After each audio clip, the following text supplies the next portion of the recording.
কোনো বিরোধী দলের নেতাকে কোনোদিন কোনো প্রস্তাব দিতে দেখিনি কোনো সংসদে। এই প্রস্তাবটি জনকল্যাণের জন্য আপনি দিয়েছেন, সেজন্য আপনাকে ধন্যবাদ জানাই। এখন বক্তব্য রাখার হাউজে আলোচনার সুযোগ দেওয়ার জন্য আমি আরেকবার আপনাকে আন্তরিক অভিনন্দন জানাচ্ছি। এ পর্যন্ত যে কয়েকজন মাননীয় সংসদ সদস্য কথা বলেছেন, তারা আমাদের সকলের প্রাণের কথাগুলোই বলেছেন। এই জন্য আমি তাদের সকলকে আন্তরিকভাবে ধন্যবাদ জানাচ্ছি। বিশেষ করে মনিরুল হক চৌধুরী সাহেব যারা বক্তব্য রেখেছেন, তাদের সবার মধ্যে উনি বয়োজ্যেষ্ঠ, কিন্তু ওনার কথার মধ্যে গরম এবং নরম প্রচুর রস ছিল। তিনি তার রসের মধ্যে আলোচনাটাকে হারিয়ে ফেলেননি, বরঞ্চ রস দিয়ে ফুটিয়ে তুলেছেন। এটা তার আর্ট, এই জন্য তাকে বিশেষভাবে আমি ধন্যবাদ জানাচ্ছি। আমরা সবসময় বলে থাকি যে পজিশন অপোজিশন মিলেই তো হাউস পূর্ণ হবে, আর এই হাউসের প্রতি সারা দেশবাসীর প্রত্যাশা। আমরা আজকে যাদের কথা বলছি তারা আমাদের কারো না কারো ভাই, কারো পিতা, কারো সন্তান, কারো আপন আত্মার আত্মীয়। তাদের কান্নাগুলা সব আমাদের সামনে আসে না, এমনকি তাদের পরিবারের সদস্যদের সামনেও আসে না।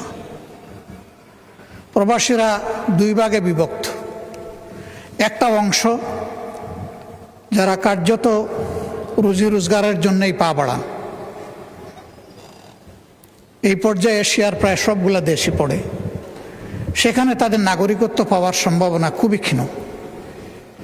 অল্প কিছু সংখ্যক ভাগ্যবান মানুষ যারা ইনভেস্টর ক্যাটাগরিতে হিউজ পরিমাণ ইনভেস্ট করে, সেখানে তারা একটা স্ট্যাটাস পান, কিন্তু তা হাজারেও একজন হবে না, এ সংখ্যা আরো কম। বাকি সকল আমরা তাদেরকে শ্রমিক বলি, আমি শ্রমিক বলতে নারাজ। তারা সবাই শ্রমিকও নন আসলে। এর মাঝে বিভিন্ন দেশের গুরুত্বপূর্ণ জায়গায় কর্মকর্তা হিসাবে অনেকে দায়িত্ব পালন করেন। আমি এই শব্দটার পরিবর্তন চাই, তাদের জন্য সম্মানজনক কোনো শব্দ ব্যবহার করা। এক শব্দে সবাই অ্যাকোমোডেট হবেন। আমরা খুবই আনন্দিত, আমাদের এই হাউসে বাংলা, উর্দু, ফার্সি কবিরাও আছেন। তারা যদি এরকম কোনো ভালো শব্দ নিয়ে আসেন যেটা অন্তত তাদেরকে মানসিকভাবে কিছু সান্ত্বনা দেবে, যে দেশ তাদেরকে ভালোবাসা এবং শ্রদ্ধার জায়গা থেকে দেখে, তো আমি অনুরোধ করব এই শ্রমিক এবং রপ্তানি, এই দুইটা শব্দ পণ্য রপ্তানি হয়, মানুষ রপ্তানি না হোক।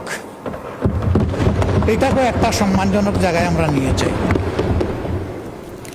মাননীয় স্পিকার, যারা বিশেষ করে পশ্চিমের দেশগুলোতে যাচ্ছেন, তারা সাধারণত ফিরে আসার নিয়তে যান না, তারা যান সেখানে থেকে যাওয়ার নিয়তে। এর মধ্যে দুইটা ক্লাস, একটা স্রেফ ভাগ্য অন্বেষণে, আর একটা তারা জ্ঞানের অন্বেষণে। জ্ঞানের অন্বেষণে কারা যায়? দুই ধরনের মানুষ। যাদের ফিনান্সিয়াল এবিলিটি আছে পিতামাতার, তাদের সন্তানরা যায় নিজ দায়িত্বে নিজ খরচে। আর যাদেরকে আল্লাহ তাআলা চমৎকার মেধা দিয়েছেন, মা বাপ গরিব, তারা যায় ফুলব্রাইট বা কোনো ধরনের স্কলারশিপ নিয়ে। এই দুই শ্রেণী আমাদের অ্যাসেট। তারা সেখানে শিক্ষা নেওয়ার পরে ওই সংশ্লিষ্ট দেশগুলোতে সার্ভিস দিচ্ছেন। ইতিমধ্যে শুনেছেন বিমানে যে ওয়াইফাই সংযুক্ত হয়েছে, এর মেইন কারিগর ব্যক্তিটি কিন্তু বাংলাদেশের। তার টিমে 13 জন ছিল, সেই লিড করেছে টিমকে। 4G থেকে 5Gতে নেওয়ার ফার্স্ট স্টেপটা যিনি নিয়েছেন, তিনিও একজন বাংলাদেশি। অবশ্য এখন তিনি বাংলাদেশের একটা বিশেষ জায়গায় সার্ভিস দিচ্ছেন। এই ধরনের মণিমুক্তাগুলো দেশ থেকে চলে গেল, আমরা দেশকে সাজাবো কি দিয়ে? এই জন্য আমি ফিল করি আমাদের ফিনান্সিয়াল রিমিটেন্স তো অবশ্যই লাগবে দেশের অর্থনীতির চাকা চালু রাখার জন্য, কিন্তু তার চাইতে কম ইম্পর্টেন্স নয় আমাদের এখন প্রয়োজন ইন্টেলেকচুয়াল রিমিটেন্স। দুনিয়ার বিভিন্ন উদীয়মান শক্তি এবং দেশ তাদের তরুণ যুবক যুবতীদেরকে ইনসেন্টিভাইজ করেছে, তাদেরকে মূল্যায়ন করেছে, সসম্মানে তাদেরকে দেশে ফিরিয়ে এনেছে। উদাহরণস্বরূপ বলতে পারি পাশের দেশ ভারত। একসময় তাদের দেশে সেই রকম স্কিল হ্যান্ড কোনো কার্ডিয়াক সার্জন ছিল না। তারা দেবী সেটিকে, তাদের মুক্তাকে তাদের দেশে ফিরিয়ে এনেছে এবং তাকে বলেছে তুমি কি চাও?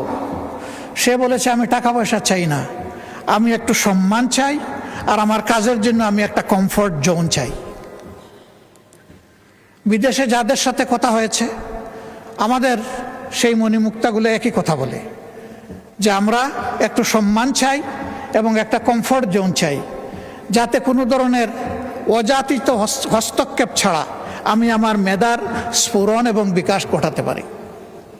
আমি মাননীয় প্রধানমন্ত্রী থাকলে খুবই প্রীত হতাম, ভালো লাগতো কথাগুলো সরাসরি তিনি শুনতেন। নিশ্চয়ই কেউ না কেউ তাকে এগুলা কনভে করবেন বলে আমি আশা করি। আমি অনুরোধ করব যে তিনি এই বিষয়টার প্রতি অবশ্যই গুরুত্ব দেবেন। আমাদের ফিনান্সিয়াল রিমিটেন্সের পাশাপাশি তিনি যেন ইন্টেলেকচুয়াল রিমিটেন্সটাকে গুরুত্ব দেন। তাহলে সমাজের বহু জায়গায় আমরা নূতনত্ব খুঁজে পাব এবং তাদের মেধা এই জাতিকে সকলের সাথে একত্রিত হয়ে সামনে এগিয়ে নেবে।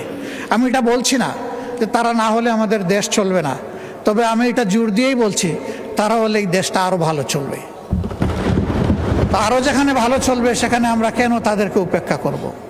এই লোকদের আরও কিছু বঞ্চনা আছে। তারা সাধারণত মারা গেলে এদেশে এখন আর ফিরে আসে না। এক সময় 2 দিন, 5 দিন, 7 দিন, 13 দিন, 15 দিন পরে তাদের লাশ ফেরত আসত। এখন সবাই বুঝেছে যে এই কাজটা সঠিক নয়, বরঞ্চ তাদের ফ্যামিলি নিয়ে যে দেশে তারা থাকেন এখন তারা চেষ্টা করেন লাশটা যেন ওখানেই দাফন হয়ে যায়। তাদের এখানে আমাদের কাছে এইরকম কোনো চাহিদা নেই যে আমাদের লাশটা বিদেশে নিয়ে যান, কিন্তু তারা জীবন্ত যখন আসে তখন লাশের চাইতে খারাপ পরিণতি কোনো কোনো ক্ষেত্রে তাদেরকে ভোগ করতে হয়। আমরা তাদের প্রতি কৃতজ্ঞতা দেখাতে পারি না। এমনকি কারো কারো আপনজন, আপন ভাই তাকে তার প্রপার্টি থেকে ডিপ্রাইভ করে, বিভিন্ন ধরনের আইনের জটিলতায় ফেলে দেয়, মিথ্যা মামলা দিয়ে হয়রানি করে। আর পাশের বাড়ির লোকেরা তো আছে, সেখানে যদি পরিচিত আগে থেকেই বিরাজমান কোনো শত্রুতা থাকে সেটা আবার আগুনের মধ্যে ঘিল ঢেলে দেয়। এই সমস্ত জটিলতায় তারা যখন পড়ে আইনের আশ্রয় নেন, তখন যেখানে গিয়ে তারা সাশ্রয়টা চান, শান্তিটা খুঁজে পেতে চান, ওখানে গিয়ে আরেক দফা তারা হয়রানির মুখোমুখি হন। ওখানে যাওয়া মাত্রই তাদের কাছে বিরাট অঙ্কের একটা কিছু চেয়ে বসা হয়, কারণ মনে করে এই লোকগুলা টাকার মেশিন, চাইলেই পাওয়া যাবে। আমি চাইবো না কেন? যদি কেউ টাকা দিতে পারলো তো হয়তো তার কিছু কাজ হলো, যদি দিতে পারলো না তাহলে চোখের পানি মুছে মুছে আবার দেশ থেকে তাকে বিদায় নিতে হলো। তাদের এই কান্নাগুলো আছে। জমি ট্রান্সফারের ব্যাপারে কিছু জটিলতা নতুন করে তৈরি করে গেছে প্রিভিয়াস ফেসিবাদী সরকার। আমি বর্তমান সরকারকে বিনয়ের সাথে অনুরোধ করব, সেই বিষয়গুলো দেখা দরকার, কগনিজেন্সে নেওয়া দরকার। মাননীয় আইনমন্ত্রী আছেন, যেখানে যেটুকু এটাকে ডিফিউজ করা যায়, ইজি করা যায়, রিলিজ করা যায়, সেটা অবশ্যই করা উচিত। কারণ আমরা তাদেরকে বাদ দিয়ে আমরা নই, তাদের সহই তো আমরা। আর এশিয়াতে যারা আছেন তাদের কান্নাটা অন্যরকম। তাদের ব্যাপারে অনেকেই কথা বলে গেছেন, আমি কথাগুলো রিপিট করব না, যেহেতু তারা অলরেডি বলে ফেলেছে। তারা কাঁদে কিন্তু আপনজনকে চোখের পানি দেখায় না, চোখের পানি লুকিয়ে কাঁদে। ভিডিও কলে কথা বলে আর্টিফিশিয়াল হাসি দেয়। অনেকের সাথে এরকম কথা হয়েছে। আমি জিজ্ঞেস করি, তোমাদের এই বুবা কান্নার খবর কি তোমাদের আপনজন জানে? কয় আস্তাগফিরুল্লাহ, এগুলা জানানো যাবে না। আমরা কষ্টে আছি, ওদেরকে কষ্টে ফেলতে চাই না। ওরা বুঝুক যে আমরা ভালো আছি, তাহলে আমাদের কষ্ট আমরা কিছুটা ভুলে থাকতে পারবো। এখানেও কাঁদবো, ওখানেও কাঁদবে, এ তো হয় না। এরা কত মহৎ, নিজের কান্না বুকে চেপে আপনজনকে ভালো রাখে, দেশকে ভালো রাখে। এই লোকগুলোকে আমরা কি আসলে আপনজন হিসেবে নিতে পেরেছি? আমি দেখি না, কষ্ট লাগে। আমরা কি একটু তাদেরকে আপনজনের চাদর দিয়ে জড়াই ধরতে পারি না? মাননীয় স্পিকার, কেউ মরার জন্য বিদেশে যায় না। আমাদের এই ভাই এবং বোনেরা যায়, 2টা পয়সা রুজি করে পরিবারকে দিবে, দেশকে সাপোর্ট করবে, তারপরে দেশে চলে আসবে।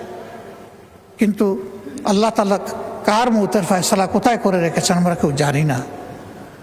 তারা যখন কেউ মারা যায় তখন তাদের লাশটা নিয়ে টানাটানি হয়। আপনজনরা চায় শেষবারের মতো অন্তত মুখটা দেখি। এ লাশ আসবে কিভাবে? সে তো রক্ত পানি করা, ঘাম জড়ানো, যা রুজি করেছিল সবটাই পাঠিয়ে দিয়েছে। আমিও তাদের 2-1টা মেসে যাওয়ার সুযোগ নিয়েছি ইচ্ছা করে। চিন্তা করা যায় না সেই লোকগুলো এখানে থাকে কিভাবে, খায় কি, ঘুমায় কিভাবে। জনাব বরকতুল্লাহ বুলু সাহেব বলেছেন যে অতি নিম্ন ওয়েজে তারা সেখানে চাকরি করে, এদিকে পোষায় না। তারা আজিদের দিকে চেয়ে থাকে কেউ তাদেরকে একটু স্নেহ আদর করবে কিনা। কেন? এটি কেন হবে? অন্য দেশের লোকেরা তো এরকম হয় না। এইখানে ওই সিন্ডিকেট চক্র শুরু থেকে শেষ সব জায়গায় গাটে গাটে গাপটি মেরে বসে আছে। এই লোকগুলার রক্ত বিক্রি করে ওরা ওদের সাথে উপহাস করে, ওদের বিজনেস করে। এই সব জায়গা অবশ্যই চিহ্নিত করতে হবে এবং এদেরকে আইনের আওতায় এনে 10 জনকেও যদি শাস্তি দেওয়া হয়, আমি বিশ্বাস করি ওদের সবগুলার গায়ের লোম খাড়া হয়ে যাবে। আমরা যদি সাকসেসফুলি সিনসিয়ারলি এই কাজগুলো করতে পারি, এই সরকারের ক্রেডিট যে এই দলের যিনি জন্মদাতা ছিলেন, এই দরজা, এই জানালা তিনি খুলেছিলেন। তাদের আমলে এসে যদি আমাদের প্রবাসী ভাই বোনদের বঞ্চনা দূর হয়, তাহলে তাদের নামটি ওদের হৃদয়ে সোনার অক্ষরে লেখা হয়ে যাবে। কিন্তু অতি চমৎকার চমৎকার কথা এখানে আমরা ওড়ালাম, কাজের কাজ কিছুই হলো না। যেই তিমিরে সেই তিমিরেই থাকলো। তাহলে শুধু এই সরকার ডিসরেসপেক্টেড হবে না, আমরা সবাই ডিসরেসপেক্টেড হব। আমাদের প্রতি ওদের একটা ঘৃণাবোধ তৈরি হবে যে ওরা কথা বলে সুন্দর সুন্দর কিন্তু আমাদের জন্য কিছুই করে না। আমার বিনয়ী অনুরোধ, এই ভাই বোনগুলোকে যেন আমরা টাকার মেশিন হিসাবে না দেখি। আমরা যেন আমাদের প্রাণ হিসাবে, কলিজা হিসাবে দেখি। যদি আমরা কলিজা হিসাবে দেখতে পারি তাহলে তাদের আত্মা যেমন শান্তি পাবে, আমাদের আত্মা শান্তি পাবে। একটা বিশেষ বিষয়ে আমি দৃষ্টি আকর্ষণ করছি। বিষয়টি স্বরাষ্ট্র মন্ত্রণালয়ের সাথে সম্পর্কিত। এটি হচ্ছে ভিসা জটিলতা। অনেকে বলেছেন, আমি পার্টিকুলারলি জিজ্ঞেস করেছি তাদেরকে, তোমাদের সমস্যাগুলো কোথায়? তারা বলেছে, আমরা তো আগে করেছি কনভেনশনাল পাসপোর্ট, এরপরে করেছি আমরা এমআরপি, এখন ই পাসপোর্ট করতে গেলে এমআরপি এবং আমাদের এনআইডি এই 2টা হুবহু মিল থাকতে হবে। আমাদের অফিস ল্যাপসেসের কারণে ওই আকার রেখার নামের একটু অধিক সেদিক, বয়সের একটু সামান্য তারতম্যের কারণে এখন আর ই পাসপোর্ট হচ্ছে না। ফলে আমরা কিন্তু অনেকেই এখানে ইলিগেল হয়ে গেছি অলরেডি, আর কেউ কেউ হওয়ার উপক্রম। এই সংখ্যা শত নয়, হাজার হাজার। এ প্রবলেমটা কিভাবে সর্ট আউট করে সলভ করা যায়? দুর্বলতা কিছু আমাদের অফিসিয়াল, কিছু হয়তো তাদের, কিন্তু মানুষগুলো তো আমাদের, তারা তো আমাদের অ্যাসেট। আমাদের এই অ্যাসেটগুলোকে কীভাবে আমরা এই ব্যাপারে হেল্প করতে পারি, এটা তাদের মেইন প্রবলেম। তার লিগ্যাল ইনস্ট্রুমেন্ট যদি তার হাতে না থাকে তাহলে ওই দেশে সে থাকবে কিভাবে? তার তো ঠিকানা হবে জেল। সে গেল পরিবার আর সমাজকে সাহায্য করার জন্য, এখন ঠিকানা যদি তার জেল হয় তাহলে তো হলো না। তা আমি মাননীয় স্বরাষ্ট্রমন্ত্রীকে অনুরোধ করব, বিদেশের মাটিতে থেকেই এনআইডি এবং পাসপোর্টের এই জটিলতাটা অতি সহজে কিভাবে নিরসন করা যায়, ইনশাল্লাহ আপনি পারবেন, শুধু পদক্ষেপ নেওয়ার ব্যাপার। আমরা আপনার জন্য দোয়া করব আপনি যাতে পারেন। আর লাশগুলা হয়ে যাওয়ার পরে আমি আল্লাহর নামে দুহাই দিয়ে বলবো, একদিনের জন্য যেন সেই লাশ নিয়ে কোনো টানা হেঁচড়া না হয়। আমরা বেঁচে থাকলে, দেশ বেঁচে থাকলে সসম্মানে আমাদের কাঁধের উপর করে যেন সেই লাশগুলা দেশে নিয়ে আসা হয়। এরপরে দূতাবাসের ব্যাপারে যে কথাগুলো বলেছেন আমি সবগুলোর সাথে সম্পূর্ণ একমত, কিন্তু দূতাবাস কর্মকর্তা কর্মচারীরা আমাদের ভাই বোন, আমরা তাদেরকে অপমানিত করতে চাই না। সরকারের উচিত তাদেরকে প্রপার ওরিয়েন্টেশন দেওয়া। এবং এখানে যে একটা চমৎকার প্রস্তাব এসেছে যে একটা সংসদীয় টাস্ক ফোর্স হতে পারে, দুনিয়ার ভালনারেবল যে সমস্ত কান্ট্রি যেখানে আমাদের সমস্যাগুলো বেশি, এই টাস্ক ফোর্স মাঝে মাঝে ফিজিক্যালি সেগুলো ভিজিট করবে, করে তাদের কথা নিজ কানে শুনবে। সেখানে দূতাবাসের আমাদের কর্মকর্তা কর্মচারীরাও থাকবেন। এই সব কিছু মিলে আমরা যদি একটা টোটাল প্যাকেজের দিকে যাই, তাহলে আমি রিমিটেন্স বাড়ার উদ্দেশ্যে বলছি না, আমি বলছি মানবতাকে সম্মান করার উদ্দেশ্যে আমরা এই কাজগুলো করলে আমি বিশ্বাস করি এই রিমিটেন্স দ্বিগুণ তিগুণ বেড়ে যাবে ইনশাআল্লাহ। দেশ এবং জাতি বেনিফিটেড হবে, তারা বেনিফিটেড হবে, সম্মানিত বোধ করবে। আমরা যেহেতু তাদেরকে যোদ্ধা বলছি, আমরা যেন মেহরবানি করে তাদেরকে বীরের সম্মানটুকু দিই। আমার যোদ্ধা আমার বীর, কাজেই তারা যেন বীরের সম্মান পায়। সেইটা কিভাবে পাবে সরকার এটা ফর্মুলেট করুক।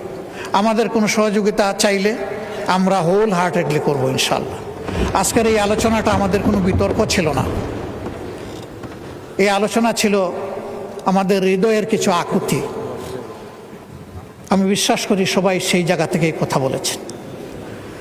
মাননীয় স্পিকার আমাকে সুযোগ দেওয়ার জন্যে এবং এই আলোচনাটা আজকের হাউসে আনার জন্য আমি বিশেষভাবে আপনাকে ধন্যবাদ জানাচ্ছি। এই আলোচনা সার্থকতা পাওক, এটা হারিয়ে না যাক, এই জন্যে এই ব্যাপারে আপনার জায়গা থেকে আপনি বিশেষ উদ্যোগ নেবেন, এই প্রত্যাশা ব্যক্ত করে আমার কথা এখানেই শেষ করছি। আল্লাহ হাফিজ, বাংলাদেশ জিন্দাবাদ। আসসালামু আলাইকুম। ধন্যবাদ মাননীয় বিরোধী দলের নেতা।